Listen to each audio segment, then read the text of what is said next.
Autobots, roll out! Hello and welcome to That's Just Prime, and today we're going to be taking a look at Transformers Reveal the Shield Generation 2 Optimus Prime, and I love this toy. Released in January of 2011, this guy originally retailed for approximately $10 to $13, depending on where you got him. Here in truck mode, he measures approximately 5.5 inches long, and it's about 2 inches tall at the top of the roof here. So, yeah, because we recently did the Generation 2 Laser Optimus Prime, I kind of felt that we're a little bit still in topic, and I kind of wanted to bring this guy in and show him off because he's the update to that guy there. He's been made a deluxe figure now, so he's a little smaller, which is a bit of a shame. I really would have liked to have seen this guy maybe in a Voyager size. Maybe not Leader. I don't think Leader might be a little too big, but I think Voyager would have been really nice for this guy, especially at the size that the Voyager guys are coming out now. That would have been really nice. But yeah, check him out. So here he is again. He's the long-nosed truck, like he was for Generation 2 Laser Optimus Prime. And he's got that very similar paint style with the black hood and the flames and blue cab with the black back of the truck there. And honestly, I really don't mind the paint on this guy as much as I did with Generation 2. Turns out that when I originally got this guy, I actually went and did what I normally do, because, you know, I have to have my primes and my G1 colors. So I got myself the Reveal the Shield Prime, and then I went and made myself a G1 custom that you see right in front of you. And then when I was done with him, I really kind of missed the way this original figure looked. So I went and got a second one because I really actually do kind of enjoy the colors on this guy.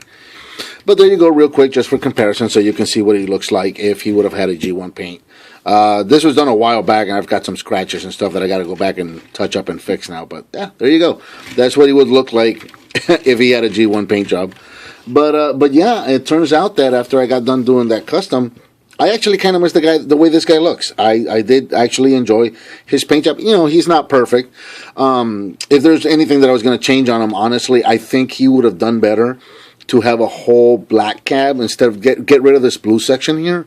I would have just done this whole thing in black. I think that would have looked a lot nicer. And of course, the windows don't really work because you've got these translucent orangey-ish windows on the front here, the windshields. They're see-through plastic, but they have this orange tint to them.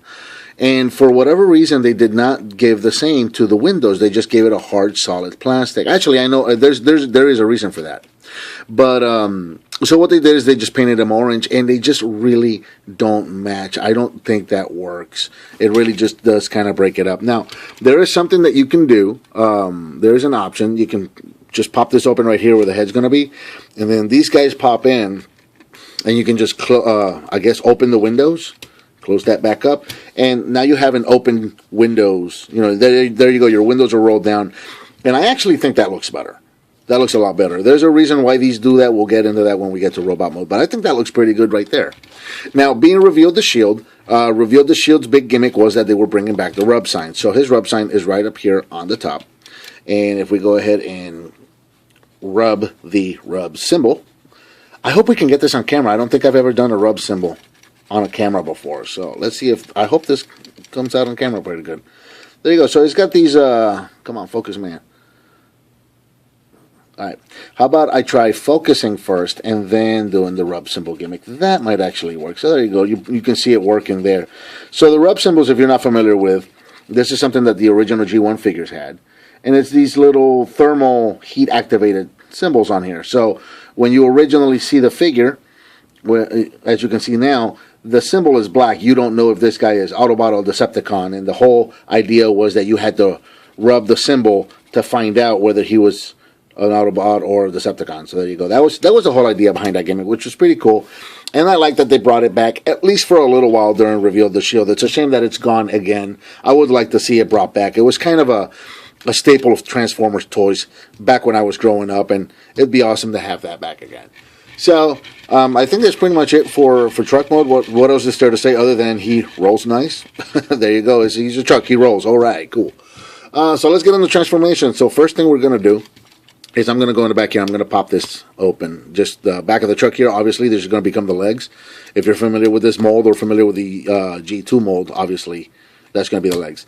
And I want to focus on this because this is what I'm talking about. I absolutely love this. This is one of my favorite things when they take the weapons and incorporate them into the vehicle modes, either by putting them in there somewhere where you don't see them, or actually transforming them and making them become part of the vehicle, not to where you have like a gun sticking on the roof, or in a lot of primes lately where they just have a giant cannon sticking out of the back. That's kind of lazy. I think this is the way to go right here. So the hitch for the fifth wheel for what would be the trailer actually transforms. You got this handle here. You extend this out, and then this the hitch itself is going to slide down on this track, come down to the bottom, and go around the handle to become a sword. That is awesome. I absolutely love that. Love that, love that, love that. This is what I'm talking about with weapon integration into the vehicle. All right, so there's the sword. Getting back into the robot, we're going to take these tanks and mud flaps right here. These are going to flip up, and then you can close these, and these are going to connect together right in the back here. They got two clips, so you can connect those together. Kind of just bend the legs down and out of the way. So now we're going to take the arms here, and the arms are actually pegged in under the cab right there. You can see that peg right there was pegged in under the cab, as was the door. The door is actually attached to the arm. That's been a point of contention. We'll get to that later. So go ahead and just pull these out. Just pull the doors out, pull the arms out. And then the arms are, just like a lot like the original figure, the arms are just laying there on the side of the robot, attached to the shoulders, which are the front of the truck. So just pull these out to the side and out of the way. Straighten out the arms, point them forward. And then this door flap right here, this is just going to flip back and just hang out right there inside of his forearm. Let's go ahead and straighten out both sides. Going back down to the legs here. Legs are pretty cool. The back part of the truck here, this is going to become the heel spur, so just go ahead and flip those open. Take the feet, pop them down. Then you're going to come up here to the top, right over where these wheels are. I love how they work this in. This is really, really cool. This is kind of a new trick for this new figure. So these are little flaps. These are going to flip around. They can be a little tight. They're going to go all the way around and peg inside, not peg, but they're going to rest on the inside of the legs, like so. So now they're kind of hidden away. And then the wheels, these are going to rotate up, and then they're going to slide in. There's a slider. They have an L-shaped slot on the inside of the wheel well there. So you're going to kind of line them up, and then they're going to slide in and rest inside of his legs. So that way, when you have him turn around in robot mode, his wheels aren't sticking out like they were. If you just left them the way they were in truck mode, they would stick out this way.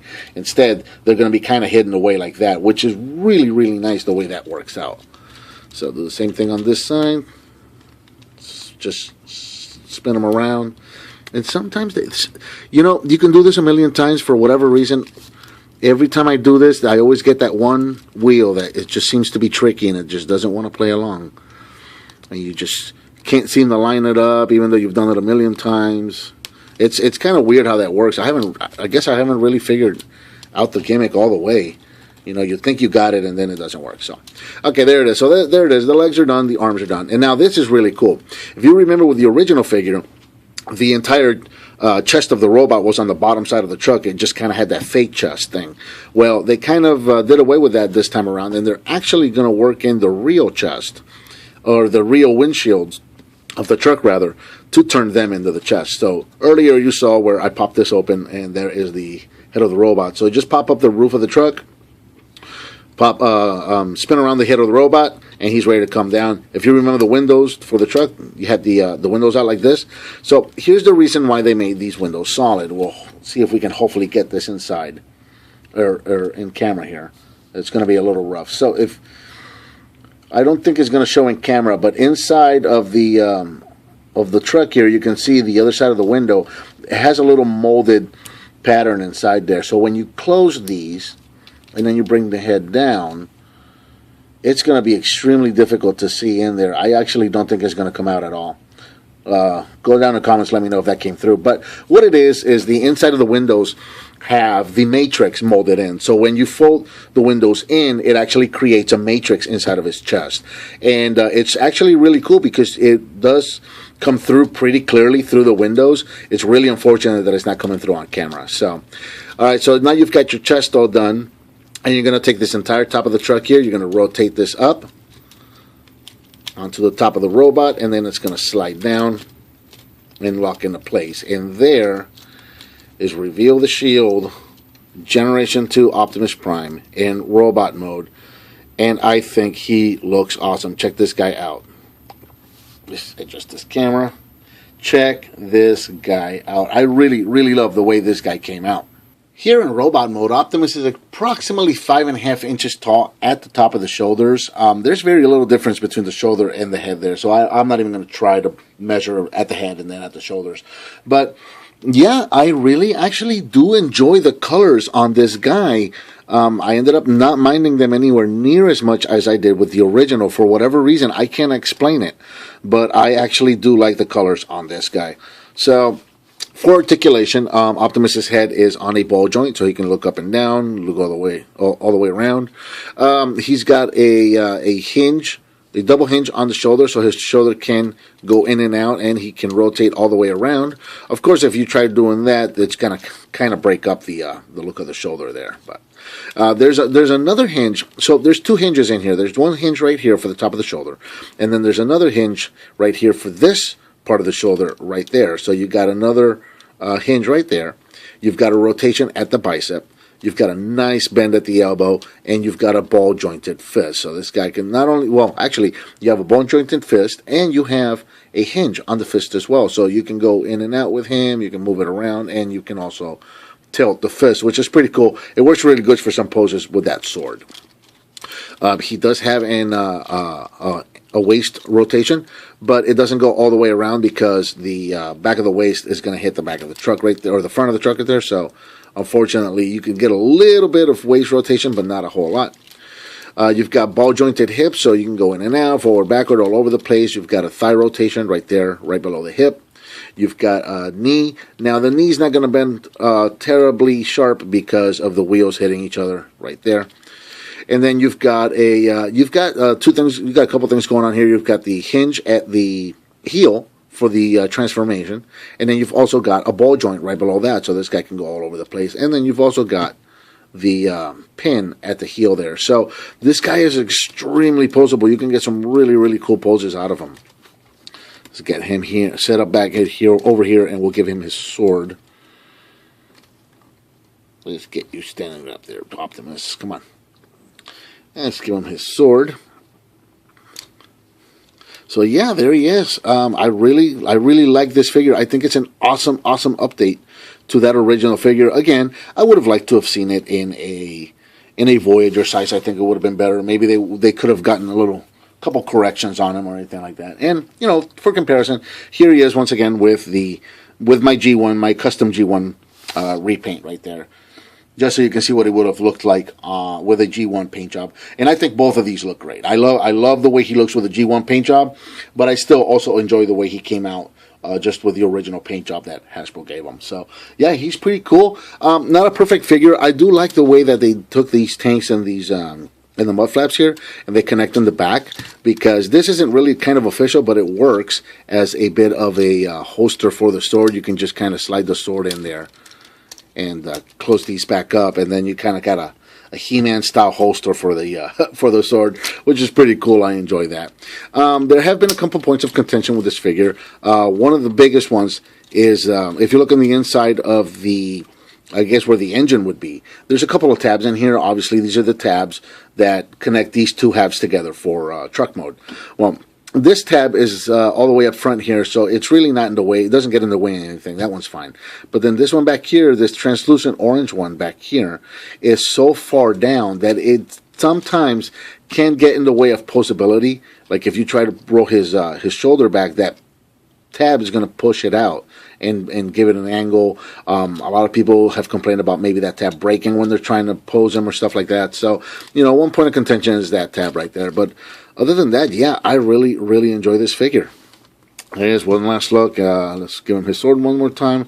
And I think, actually, for the closing, I think I am going to bring both figures in here and just show them both off, just like that. There is a tanker trailer that a third party made for this guy that I would love to get my hands on. I don't have that trailer, but I'm always hunting for Optimus Prime stuff. So if and when I do get my hands on it, I will be reviewing that trailer and showing it off with these figures. So I think for now, that about does it for Transformers Reveal the Shield Generation 2 Optimus Prime. Please leave me a comment, give me some thumbs up, subscribe and share with your friends if you like what you see, and I'll talk to you next time on That's Just Prime.